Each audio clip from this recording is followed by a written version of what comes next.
Hello, welcome back to the channel. Today, we'll be creating custom workflows in Zoho Project, the 2025 edition. Let's dive right in. First up, log into your Zoho Project account and navigate to your desired project. This is where we'll be setting up our custom workflow, tailored specifically to your project's needs. Now select the Settings option found on the top right corner. This helps us because it's the gateway to all the customization options, including workflows. Next, click on Workflows under General Settings. This is where we can start creating our custom workflow.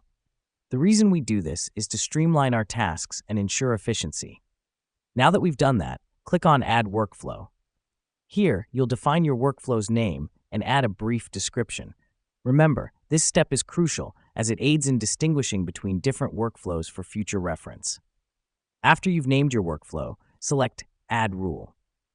This is where the magic happens. You'll specify the conditions under which certain actions should be carried out. Let me explain why this matters. It's like programming your project to work on autopilot, saving you lots of time and effort.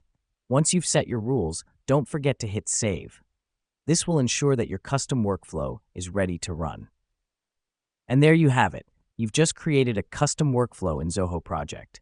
Remember, the beauty of custom workflows lies in their flexibility.